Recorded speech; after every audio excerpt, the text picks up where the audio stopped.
নিষ্ঠুর দেশ।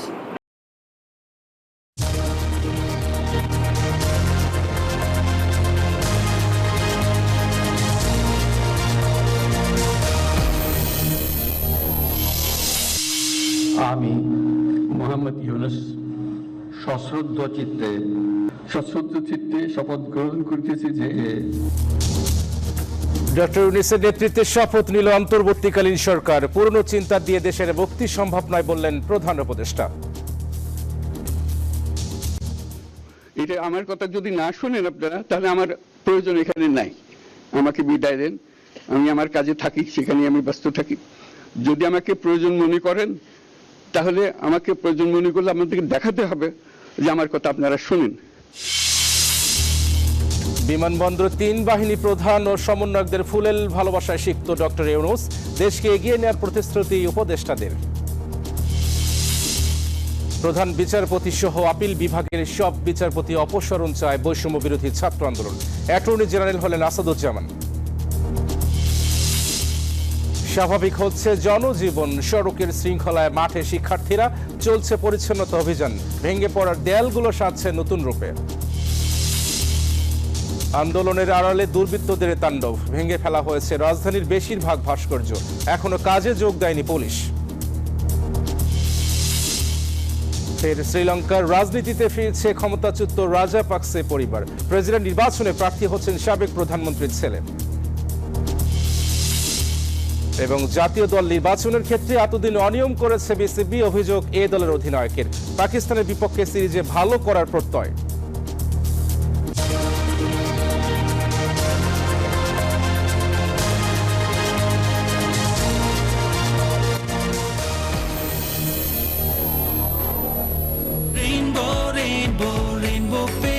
Rainbow Paints, the color of joy.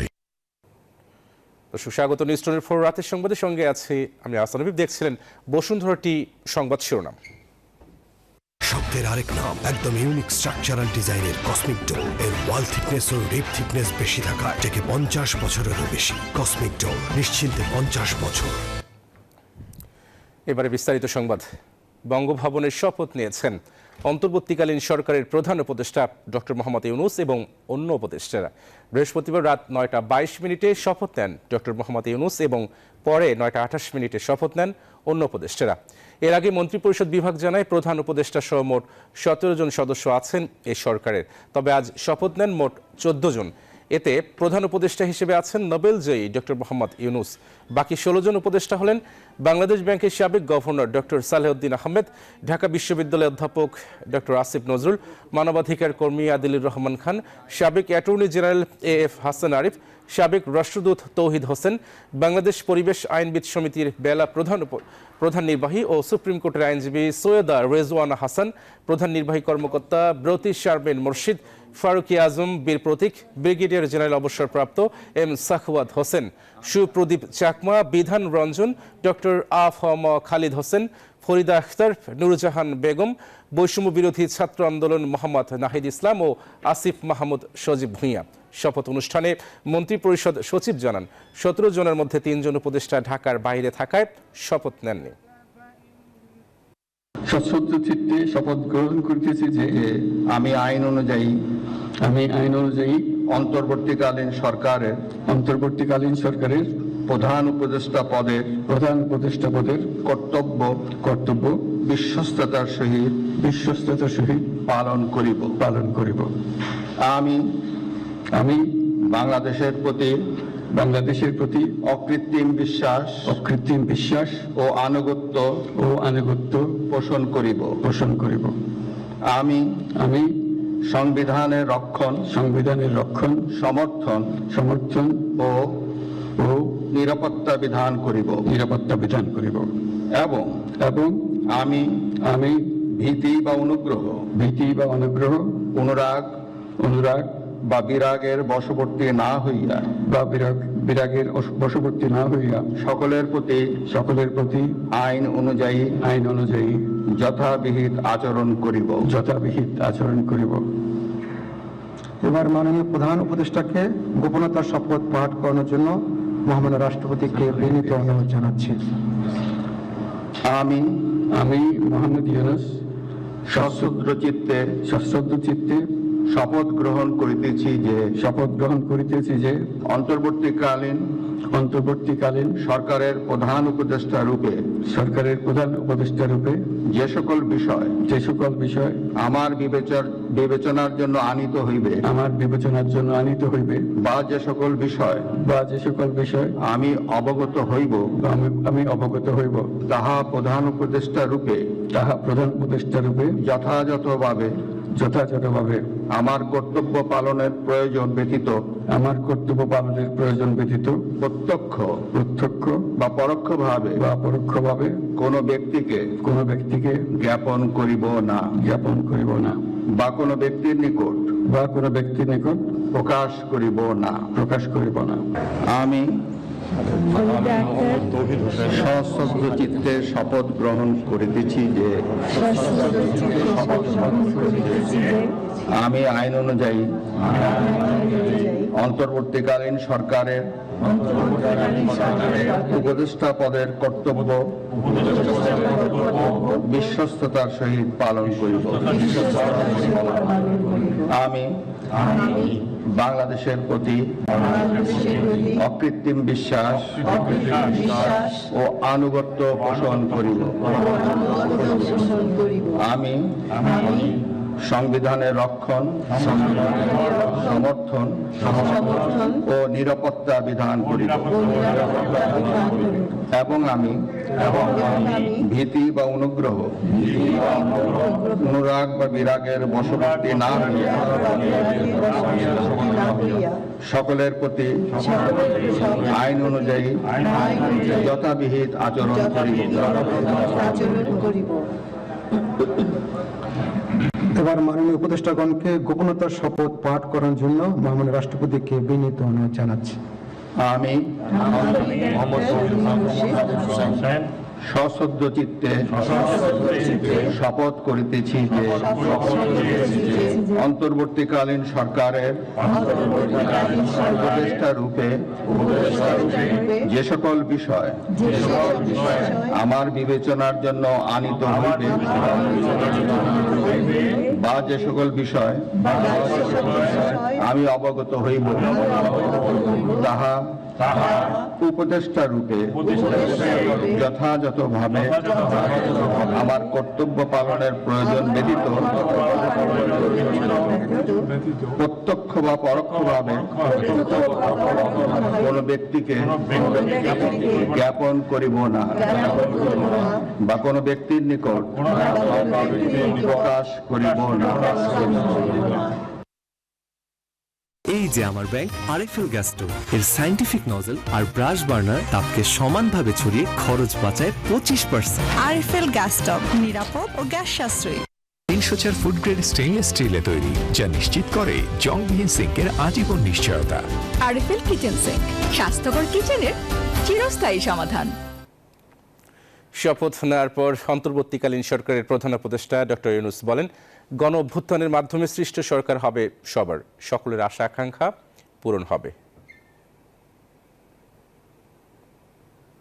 দেশের সকল মন্ত্রণালয়, সংস্থা, শিক্ষা প্রতিষ্ঠান নানা কর্মক্ষেত্রের জন্য প্রযোজ্য। সর্বত্র অপরাধীর বিচার হবে।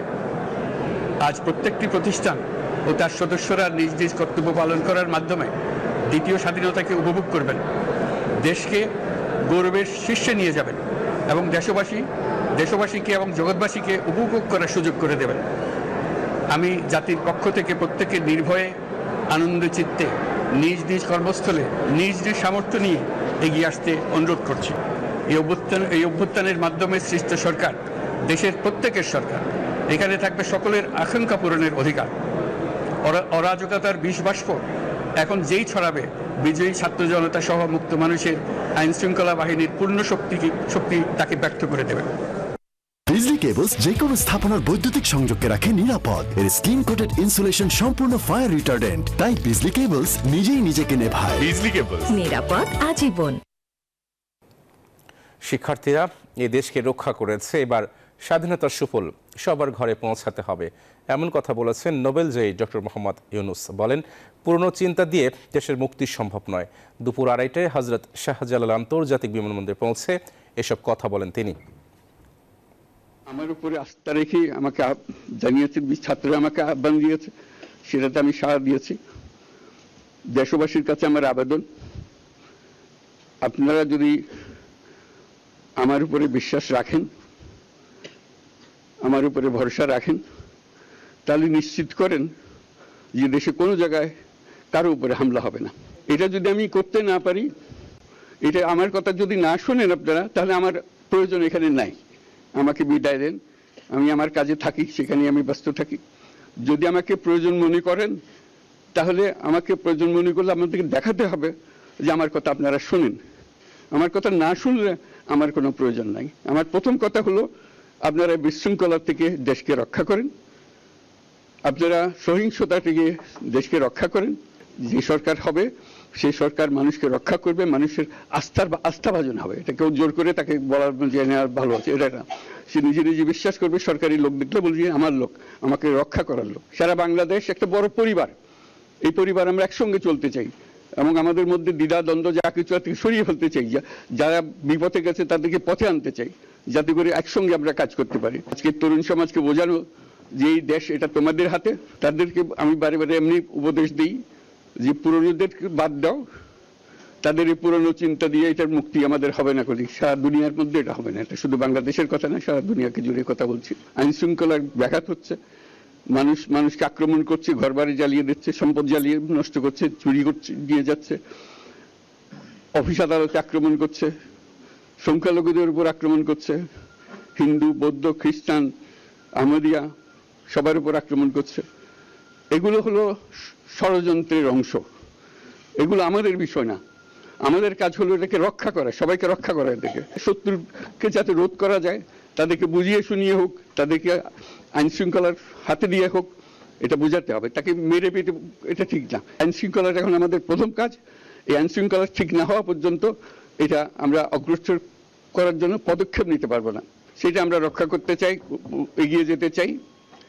আজকে আবু সাঈদের কথা মনে পড়ছে আমাদের, যে আবু সাঈদের ছবি বাংলাদেশের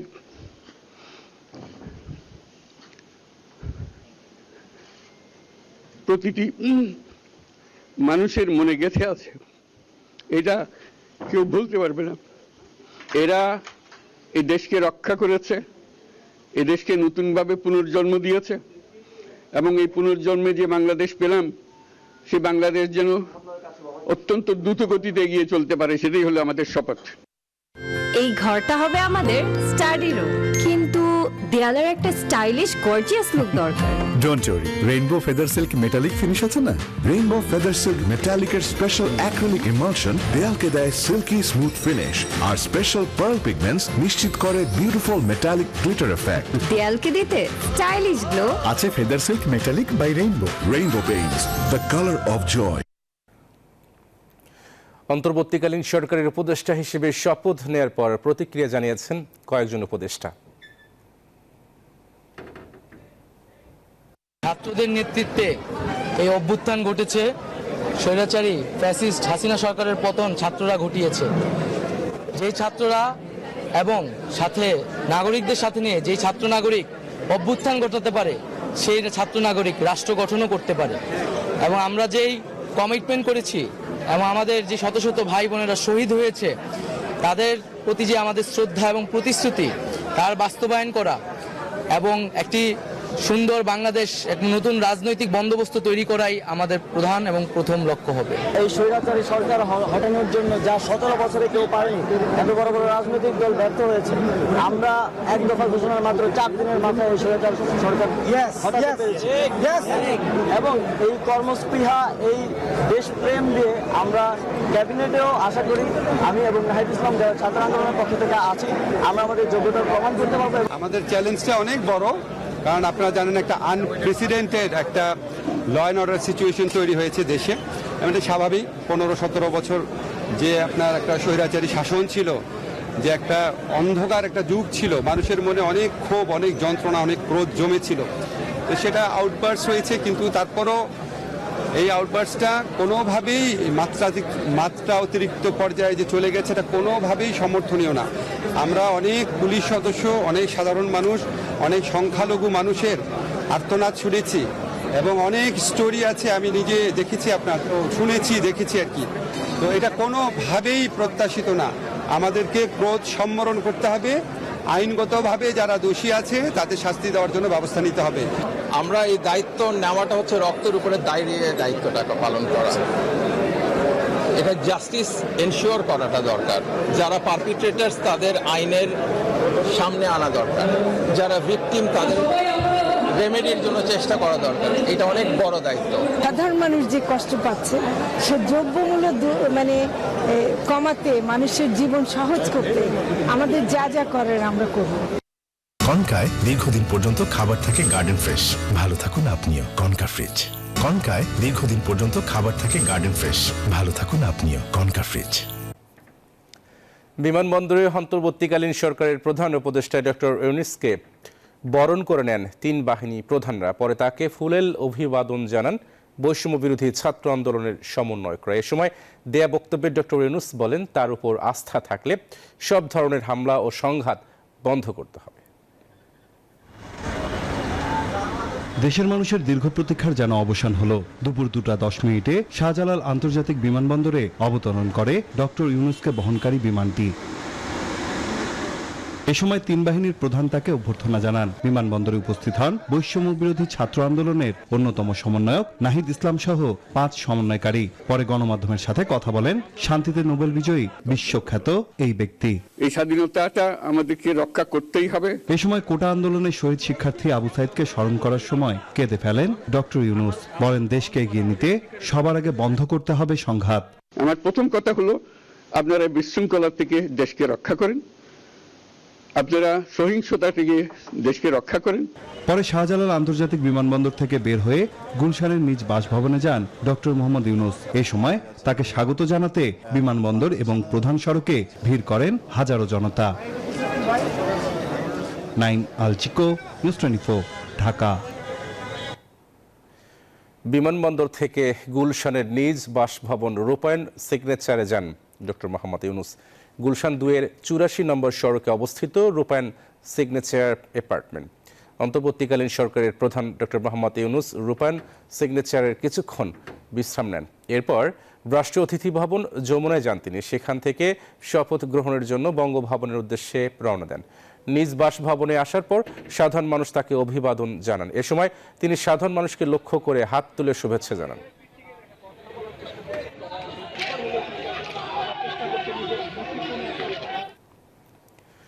দেশের হাল ধরতে ডক্টর মোহাম্মদ ইউনূসকে দীর্ঘমেয়াদে দেখতে চায় সাধারণ মানুষ। তারা বলেন, আর কোনো স্বৈরাচারী সরকারের অধীনে থাকতে চায় না কেউ।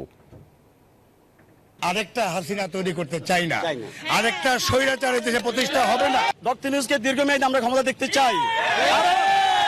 আমরা চাই না উনি দ্রুত নির্বাচন দিয়ে আরেকটা স্বৈরাচারের হাতে আমাদেরকে তুলে দেয়। তরুণ সমাজ সামনে নেতৃত্ব দেবে এবং দেশকে সুন্দরভাবে ঢেলে সাজাবে, এটাই আমরা চাই। আমরা স্যারের কাছে আমাদের বিনীত অনুরোধ, আমাদের আবু সাইদ ভাইয়ের কথা আমরা ভুলিনি, আমরা মুগ্ধ ভাইয়ের কথা ভুলিনি।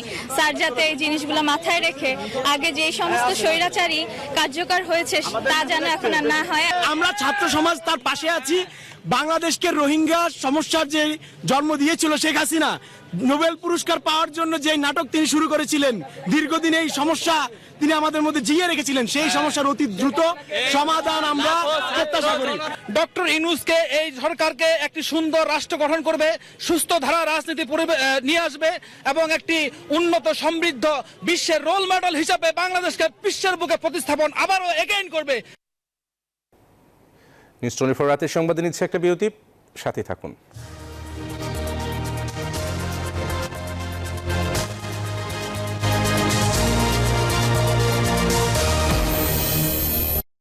নুডলস খান নাই?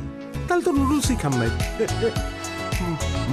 নুডলস খান নাই তো নুডলসই খান নাই।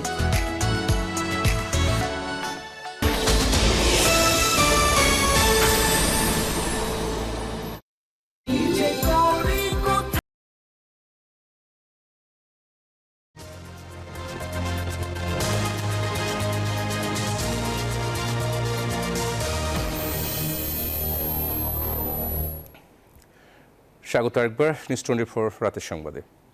সুপ্রিম কোর্টের জ্যেষ্ঠ আইনজীবী মোহাম্মদ আসাদুজ্জামানকে অ্যাটর্নি জেনারেল হিসেবে নিয়োগ দেওয়া হয়েছে। AM আমিন উদ্দিনের স্থলাভিষিক্ত হলেন তিনি। এদিকে প্রধান বিচারপতি আপিল বিভাগের বিচারপতিদের অপসারণের দাবি জানিয়েছেন বৈষম্য বিরোধী ছাত্র আন্দোলনের সমন্বয়করা। বৈষম্য বিরোধী ছাত্র আন্দোলনের সমন্বয়করা দাবি করছেন, বিচার বিভাগে এখনও ফ্যাসিবাদী ব্যবস্থার শরিক বিচারপতিরা বিচরণ করছেন। অভ্যুত্থানের আগে যেভাবে আদালতের মাধ্যমে টালবাহানা করা হয়েছিল, এখনও সেই কাজ করা হচ্ছে বলে দাবি করেন তারা। এমন পরিস্থিতিতে প্রধান বিচারপতি আপিল বিভাগের বিচারপতিদের অপসারণের দাবি জানান তারা। এদিকে দেশের 17তম অ্যাটর্নি জেনারেল হিসেবে নিয়োগ পেয়েছেন সুপ্রিম কোর্টের জ্যেষ্ঠ আইনজীবী মোহাম্মদ আসাদুজ্জামান। বাংলাদেশের সংবিধানকে সমুন্নত রাখার জন্য, মানুষের অধিকার রক্ষার জন্য সুপ্রিম কোর্ট অনতি বিলম্বে খুলে যাওয়া উচিত। দায়িত্ব নেওয়ার পরই নতুন অ্যাটর্নি জেনারেল বলেন, দেশে আইনের শাসন প্রতিষ্ঠা ও বিচারাঙ্কনের প্রতি আস্থা ফেরাতে কাজ করবেন তিনি। দায়িত্ব হলো এই রাষ্ট্রের জনগণের পক্ষে অবস্থান নেওয়া, এই রাষ্ট্রের জনগণের অধিকার সংরক্ষণ করা, এবং যারা সরকারে থাকবেন তাদের কিন্তু লক্ষ্য এবং উদ্দেশ্য হলো জনগণের, যে নতুন সরকার আসছে, দ্বিতীয় মুক্তিযুদ্ধের মধ্য দিয়ে যে সরকার আসছে, তার এই রাষ্ট্রের জনগণের অধিকার প্রতিষ্ঠার জন্য এসেছে। বুধবার ব্যক্তিগত কারণ দেখিয়ে পদত্যাগ করেন সাবেক attorney general AM Amin Uddin. Zubair Sunny, news 24, Dhaka.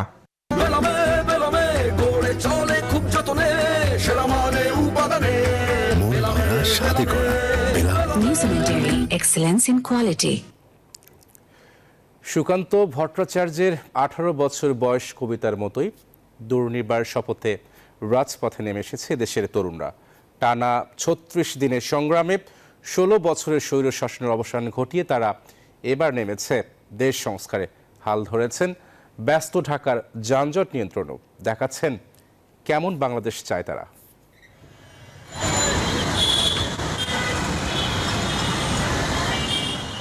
বদলে যাচ্ছে শহর আমার, যাচ্ছে মুছে ক্লেশ, তারুণ্যের এই আলোর মিছিল গড়বে বাংলাদেশ।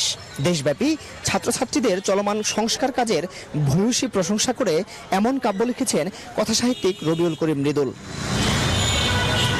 দীর্ঘদিন ধরে বাংলাদেশের মাটি ও মানুষের বুকে জগদ্দল পাথরের মতো চেপে বসা স্বৈরাচারী শাসক শেখ হাসিনার পতন হয়েছে। নতুন প্রজন্ম বুকের তাজা রক্ত ঢেলে দিয়ে আবারও ছিনিয়ে এনেছে স্বাধীনতা। কেবল দেশ থেকে স্বৈরাচার মুক্ত করেই তারা ক্ষান্ত হয়নি, এখন মনোযোগ দিয়েছেন দেশ গড়ার কাজেও। 15 বছর ধরে আমরা যেই দেশটা ছিল এরকম যাতে না থাকে, আমরা দেশটাকে অনেক সুন্দর করতে চাই।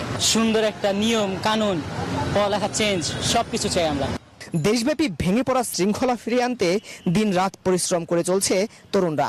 শিক্ষার্থীরা সংসদ ভবন, গণভবনে পরিচ্ছন্নতা অভিযান যেমন চালাচ্ছে, তেমনি রাত জেগে পাহারা দিচ্ছে সংখ্যালঘুদের বাড়িঘর, মন্দির স্থাপনাও। চোখে আঙুল দিয়ে দেখিয়ে দিচ্ছেন কেমন হতে পারে আগামীর বাংলাদেশ। কোনো রকম কোনো দুর্নীতি না থাকুক, কোনো রকম কোনো আইন শৃঙ্খলা ভঙ্গ না হোক। এখন আমাদের একটাই চাওয়া, এই সোনার বাংলাদেশ চাই আমরা, এবং আমাদের সকল শান্তি শৃঙ্খলা নিয়ম মেনে চলি। গত কয়েকদিনের মতো আজও শহরের বিভিন্ন এলাকা ঘুরে দেখা গেল ঢাকার রাস্তায় রাস্তায় ট্রাফিক নিয়ন্ত্রণ করছে বিভিন্ন স্কুল, কলেজ, বিশ্ববিদ্যালয়ের ছাত্রছাত্রীরা। 1000 টাকার মামলা 2000 টাকা দিছে, 2000 টাকার মামলা 4000 টাকা দিছে, এরকম। কিন্তু আমরা এখন যেটা করতেছি, যারা হেলমেট পরে নাই তাদেরকে আমরা 5 মিনিট 10 মিনিট দাঁড়া করে রাখতেছি। আমরা পরিচ্ছন্নতা বজায় রাখি, ট্রাফিক আইনটা মেনে চলি, এবং সবাই নিজের মন মতো ভালোভাবে পরিবেশটা যাতে রেখে দেয়। ভেঙে পড়া রক্ত, কাদায় মলিন হয়ে পড়া জরাজীর্ণ দেয়ালগুলো আবারও রাঙিয়ে তুলছে তুলির আঁচড়ে, আঁকছে নতুন বাংলাদেশের স্বপ্ন। অভিভাবকরা বলছেন, জাতিকে পথ দেখাচ্ছেন তাদের সন্তানরা। ওরা এখন রাস্তা ঝাড়ু দিচ্ছে, রাস্তা পরিষ্কার করছে, ইভেন আজকে ট্রাফিক কন্ট্রোল করতে আমি ওদের সাথে নেমে গেছি। মনে হইতেছে নতুন করে আমাদের দেশটা নতুন করে শুরু হয়েছে। অভিভাবকরা আরও বলছেন, আগামীতে যারা এই রাষ্ট্র পরিচালনায় আসবে, বিপ্লবের বীর কাণ্ডারী ছাত্র জনতার দেখানো পথেই দেশ পরিচালনা করতে হবে তাদেরকে। বাংলাদেশে যতগুলো গৌরবান্বিত অর্জন রয়েছে তার সবই এসেছে ছাত্রদের হাত ধরে। সর্বশেষ 36 দিনের আন্দোলনে রাজপথে প্রাণ দিয়ে দেশ থেকে 16 বছরের স্বৈরশাসককে বিতাড়িত করেছে। এটি করেই তারা থেমে থাকেনি, এখন এই দেশ সংস্কারে লেগে পড়েছে। তারা দেখিয়ে দিচ্ছে আগামীর রাষ্ট্রপ্রধানের কাছে কেমন দেশ চায় তারা। মাসুদ সুমন, নিউজ 24, ঢাকা। এলো instant milk powder happy cow, যেমন সাশ্রয়ী তেমনি পুষ্টিগুণে ভরপুর। আর এটা নিউজিল্যান্ডের গরুর দুধ। হ্যাপি কাউ, গরুর দুধের স্বাদ সবাই পাক। দেশ গড়ের কাছে ঢাকার বাইরেও ট্রাফিক নিয়ন্ত্রণে নেমেছেন ছাত্র জনতা। বিভিন্ন নগরীর গুরুত্বপূর্ণ মোড়গুলোতে ট্রাফিকের দায়িত্ব পালন করছেন তারা।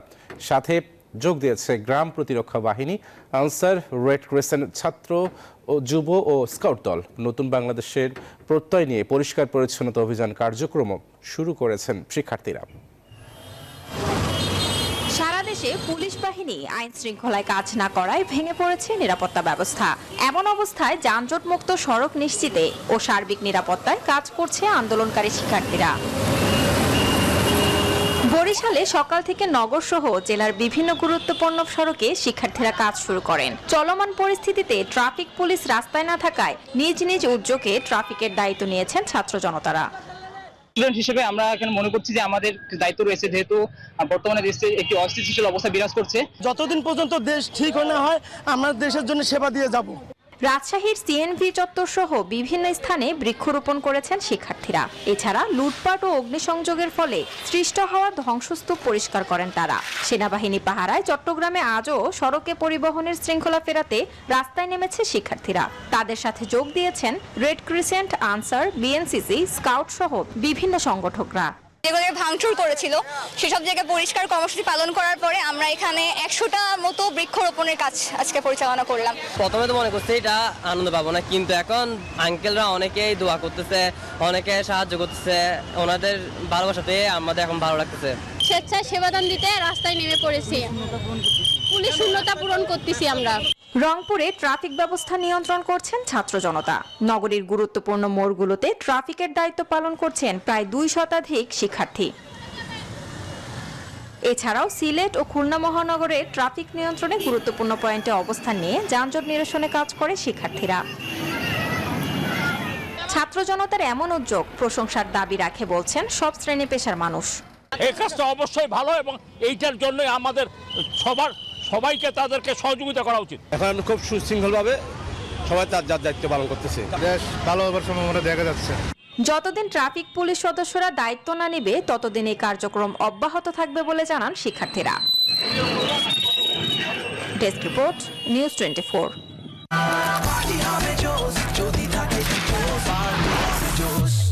পাপরিকা আর মেক্সিকান মশলার মাইন্ড ব্লাস্টিং ফ্লেভারের ডিটোস পার্টি হবে জোস যদি থাকে ডিটোস। নিউজ 24 রাতের সংবাদে নিচ্ছে আর একটা বিরতি, সাথে থাকুন।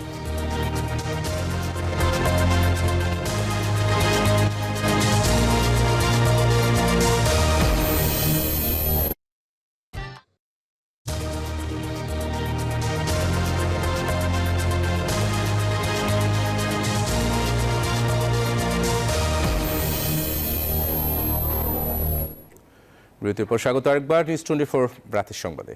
রাজধানীতে বৃহস্পতিবারও দেখা যায়নি পুলিশ সদস্যদের। জীবনের নিরাপত্তা সহ 11 দফা দাবিতে এখনও কর্মবিরতি পালন করছেন অধস্তন পুলিশ কর্মকর্তারা। তবে পুলিশ হেডকোয়ার্টার থেকে জানানো হয় কর্মস্থলে ফিরেছেন পুলিশ সদস্যরা। এদিকে 5 আগস্ট রাজধানীতে ভেঙে ফেলা হয় অনেক ভাস্কর্য, আগুন দেওয়া হয় বিভিন্ন থানা ও স্থাপনায়। এমন অবস্থায় রাজধানীতে নিরাপত্তা বাড়িয়েছে সেনাবাহিনী। বৈষম্য বিরোধী ছাত্র আন্দোলন ঘিরে দেশ জুড়ে যে উদ্ভূত পরিস্থিতির সৃষ্টি হয়, এরপর থেকেই পুলিশ শূন্য রাজধানী। পুলিশের একটা বড় অংশ 11 দফা দাবি জানিয়ে এখনো পালন করছে কর্মবিরতি। আজকে আমাদের লাশগুলো রাস্তা পড়ে রয়েছে, কুত্তাকা আমাদের লাশগুলোর বিরুদ্ধে মামলা হচ্ছে না, এটা বিচার হবে না। আমার কথা হলো যে যদি পুলিশেরা ছাত্র জনতাকে হত্যা করছে তাদেরকে বিচারের আওতায়, আবার পুলিশকে হত্যা করছে তাদেরও বিচারের আওতায় আনেন, আমরা বক্তব্য দেন। এই পুলিশের লাশ আর একটা সাধারণ লাশ, ছাত্র লাশ, এই লাশের ভিতরে পার্থক্য কি? তারপর আপনারা সেই পার্থক্য খোঁজেন। আমরা আইজিপি স্যারের কাছে 11 দফা দাবি নিয়ে আমরা উত্থাপন করেছি। উনি নতুন দায়িত্ব পাইছে, উনি কি বলবো? উনি বলছে ঠিক আছে আপনার দাবি আমি দেখবো। এমন অবস্থায় থানা, ডিএমপি হেডকোয়ার্টার, পুলিশ সদর দফতর, রাজারবাগ ও ডিবিতে নিরাপত্তা দিতে দেখা যায় সেনাবাহিনীকে। তবে কোথাও কোথাও কিছু পুলিশ সদস্য সিভিলে আসলেও দেখা যায়নি ঊর্ধ্বতন কাউকেই। নির্দেশনা অনুসারে আমাদের লোক আসতেছে। অন্যদিকে পুলিশ শূন্য রাজধানীবাসী রাত কাটছে ডাকাত আতঙ্কে। সেনাবাহিনীর 46 স্বতন্ত্র পদাতিক ব্রিগেড মোহাম্মদপুর, ধানমন্ডি, মহাখালী, হাজারীবাগ সহ বিভিন্ন স্থানে অভিযান চালিয়ে 351টি অস্ত্র এবং 13,870 রাউন্ড অ্যামিনিশন উদ্ধার করেছে।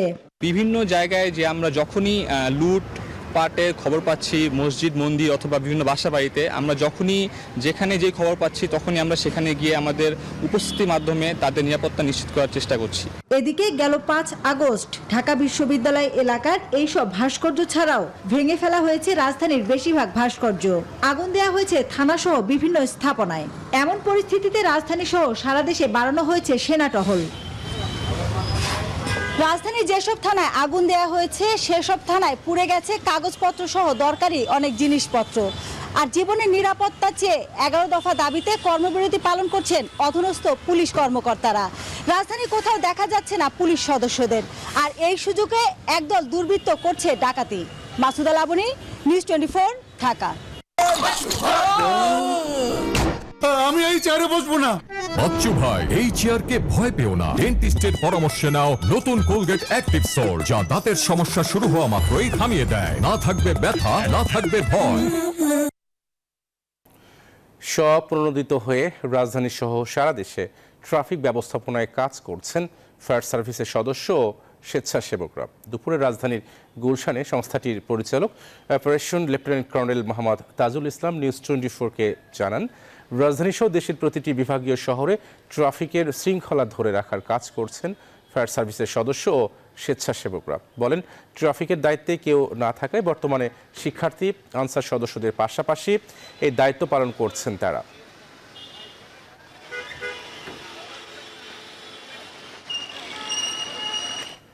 এবার ফার্স্ট সিকিউরিটি ইসলামী ব্যাংক পিএলসি অর্থ বাণিজ্য সংবাদ।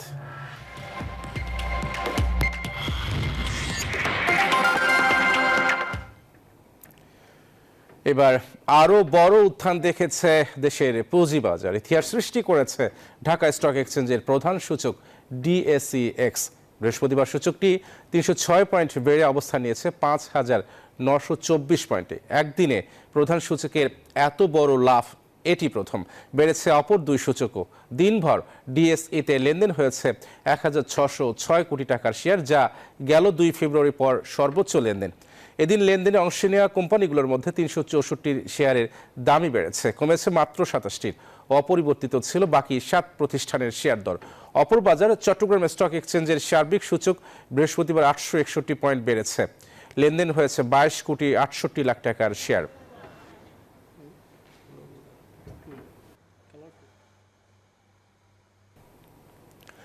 জাতীয় রাজস্ব বোর্ড এনবিআর এর চেয়ারম্যান আবু হেনা মোহাম্মদ রহমাতুল মনিম ও প্রথম সচিব ঈদ তাজুল ইসলাম সহ সকল দুর্নীতিগ্রস্ত কর্মকর্তাদের বহিষ্কারের দাবিতে বিক্ষোভ করেছেন এনবিআর এর কর্মচারীরা। পাশাপাশি আগামীতে সেবাধর্মী প্রতিষ্ঠান হিসেবে এনবিআরকে গড়ে তুলতে দিনভর বৈঠক করেন বিভিন্ন পর্যায়ের কর্মকর্তারাও। আজ সকালে এনবিআর ভবনের প্রবেশ পথে বিক্ষোভ কর্মসূচি পালন করে আয়কর অনুবিভাগের কর্মচারীরা। এ সময় তারা এনবিআর চেয়ারম্যান ও প্রথম সচিবের পদচ্যুতির পাশাপাশি নিয়োগ এবং ভাতা সুবিধায় বৈষম্য দূর করার দাবি জানান তারা। পরে ঘটনাস্থলে এসে পরিস্থিতি নিয়ন্ত্রণে করেন সেনা সদস্যরা। এদিকে দিনভর এনবিআর এর বিভিন্ন সংস্কার নিয়ে বৈঠক করেন কাস্টমস এবং ভ্যাট ক্যাডাররা। তারা জানান, নীতি গ্রহণ এবং বাস্তবায়নে আলাদা বিভাগ গড়ে তোলার পাশাপাশি রাজস্ব খাতের সংস্কারসমূহ ঠিক করতে 21 সদস্যকে 7 দিনের সময় দেওয়া হয়েছে।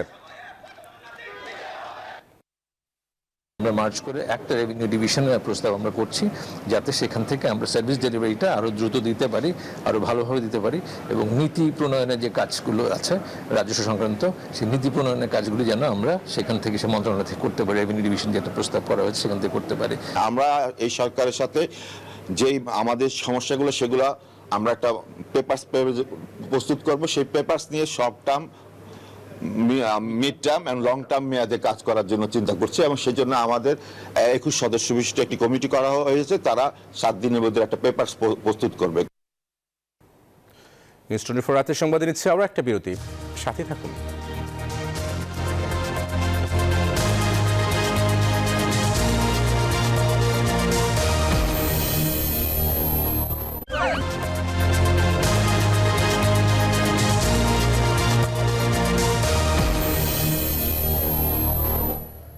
স্বাগত একবার নিউজ 24 রাতের সংবাদে। এবার আন্তর্জাতিক সংবাদ।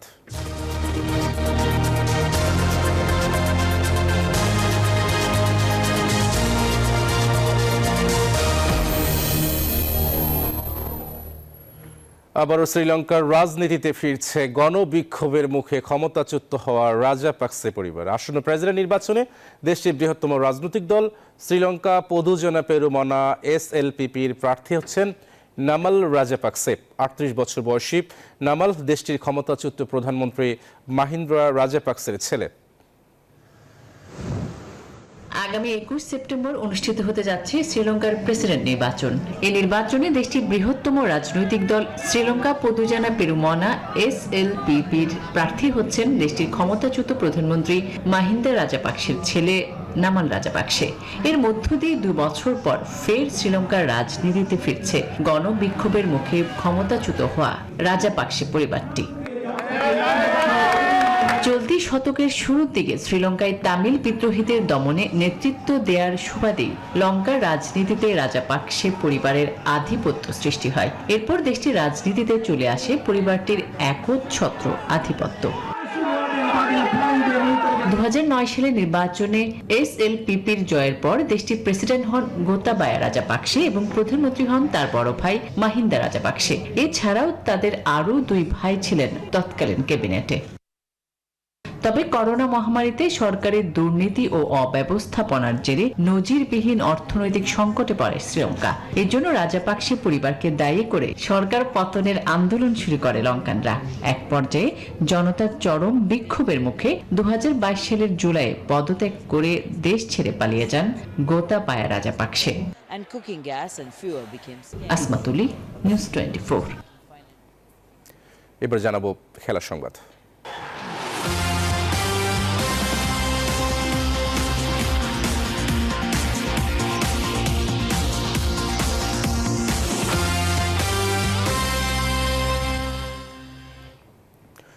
জাতীয় দল নির্বাচনের ক্ষেত্রে বিসিবির বৈষম্য শিকার হয়েছেন অনেক ক্রিকেটার। এমন অভিযোগ করেছেন জাতীয় দলের সাবেক ক্রিকেটার ও এ দলের অধিনায়ক এনামুল হক বিজয়। পাকিস্তানের সাথে 2টি 4 দিন ও 3টি একদিনের ম্যাচ খেলতে দেশ ছাড়বে বাংলাদেশ এ দল। দেশের চলমান পরিস্থিতিতে সংকটে ক্রীড়া অঙ্গন। বাংলাদেশ ক্রিকেট বোর্ডও বড় সংকটের মুখে। তারপরও পাকিস্তানের বিপক্ষে সিরিজ সামনে রেখে জাতীয় দল ও এ দল চালিয়ে যাচ্ছে কঠোর অনুশীলন।